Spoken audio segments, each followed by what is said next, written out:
السلام علیکم ورحمۃ اللہ وبرکاتہ۔ نحمدہ ونصلی علی رسول الکریم، اما بعد۔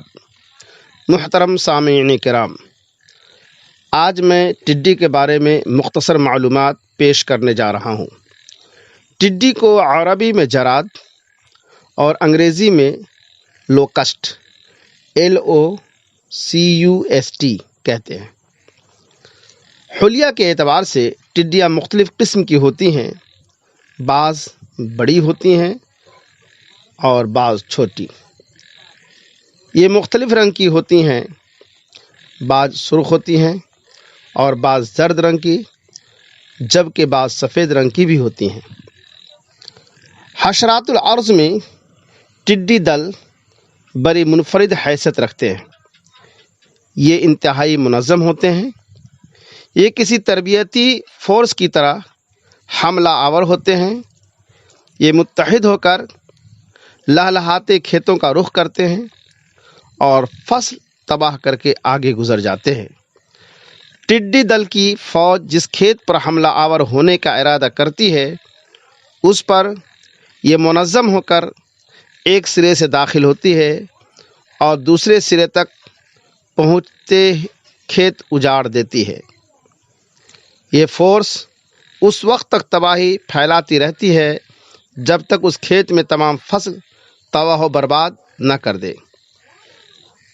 پورا کھیت تباہ کرنے کے بعد اگلے کھیت کا رخ کرتی ہے اور اسے بھی اپنا شکار بنا ڈالتی ہے۔ فصلوں کو نقصان پہنچانے والے حشرات میں یہ سب سے بے رحم اور خوفناک قسم ہے۔ کسان اس سے خوف زدہ رہتے ہیں۔ اللہ ہی بہتر جانتا ہے کہ یہ کروڑوں اور اربوں کی تعداد میں ٹڈیاں کہاں اور کیسے پروان چڑھتی ہیں اور اچانک کیسے فصلوں اور درختوں پر حملہ آور ہوتی ہیں کہ آسمان ان کی کثرت سے سیاہ ہو جاتا ہے۔ ان کے راستے میں آنے والی کوئی فصل محفوظ نہیں رہتی اور ایک قحط کی صورت پیدا ہو جاتی ہے۔ ٹڈیاں لشکر کی طرح ایک ساتھ پرواز کرتی ہیں اور اپنے سردار کے تابع ہوتی ہیں۔ اگر ٹڈیوں کا سردار پرواز کرتا ہے تو یہ بھی اس کے ساتھ پرواز کرتی ہیں، اور اگر وہ کسی جگہ اترتا ہے تو یہ بھی اس کے ساتھ اتر جاتی ہیں۔ علامہ الدميري رحمۃ اللہ علیہ فرماتے ہیں کہ ٹڈی میں مختلف جانوروں کی 10 چیزیں پائی جاتی ہیں: گھوڑے کا چہرہ، ہاتھی کی آنکھ، بیل کی گردن، 12 سنگھے کا سینگ، شیر کا سینہ، بچھو کا پیٹ، گدھ کے پر، اونٹ کی ران، شترمرغ کی ٹانگ اور سانپ کی دم ہوتی ہے۔ ٹڈی کا لعاب نباتات کے لیے زہر قاتل ہے۔ اگر کسی نباتات پر پڑ جاتا ہے تو اسے ہلاک کر کے چھوڑتا ہے۔ یہی وجہ ہے کہ جس کھیت میں پہنچ جاتی ہے اس کو برباد کرتی ہے۔ مذہب اسلام میں ٹڈی حلال ہے۔ اس کی ایک دلیل ابن ماجہ کے اندر موجود ہے۔ حدیث نمبر 3314، یہ حدیث صحیح درجے کی ہے۔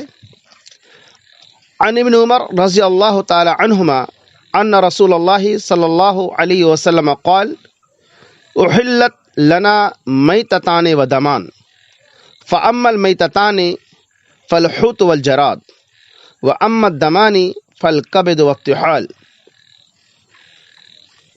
حضرت عبداللہ بن عمر رضی اللہ تعالی عنہما روایت کرتے ہیں کہ رسول اللہ صلی اللہ علیہ وسلم نے فرمایا کہ 2 مری ہوئی چیزیں اور 2 خون ہمارے لیے حلال کیے گئے ہیں۔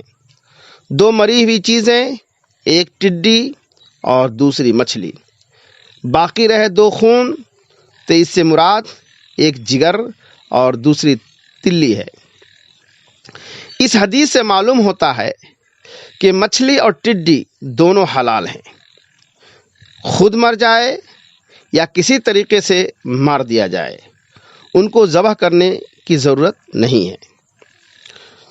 دوسری حدیث ہے عن ابن ابی اوفا رضی اللہ عنہما قال غزونا مع النبی صلی اللہ علیہ وسلم 7 غزوات او 6 كنا ناكل معه الجراد رواہ البخاری حدیث نمبر 5495۔ حضرت ابن ابی اوفا رضی اللہ تعالیٰ عنہ بیان کرتے ہیں کہ ہم لوگوں نے نبی صلی اللہ علیہ وسلم کے ساتھ 7 یا 6 جنگوں میں شریک ہوئے۔ ہم ان کے ساتھ ٹڈیاں کھاتے تھے۔ یہ بخاری شریف کی روایت ہے، حدیث نمبر 5495۔ ٹڈی کا گوشت مذہب اسلام میں حلال ہے۔ اس کی صفائی کا بالکل وہی طریقہ ہے جس طرح جھینگے کی گردن توڑ کر اس سے سخت خول کو کھینچ کر اتار دیا جاتا ہے اور باقی بچ جانے والے نرم حصے کو بطور غذا استعمال کیا جاتا ہے۔ قیامت کی حالت کو اللہ تعالیٰ نے ٹڈی سے تشبیہ دی ہے۔ اللہ تعالیٰ فرماتا ہے یخرجون من الاجداث کأنہم جراد منتشر، سورہ القمر آیت نمبر 7۔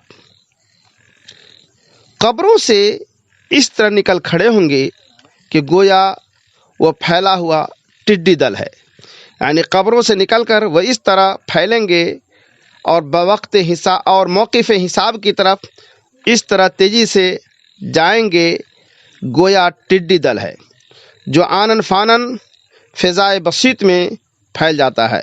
السلام علیکم ورحمۃ اللہ وبرکاتہ۔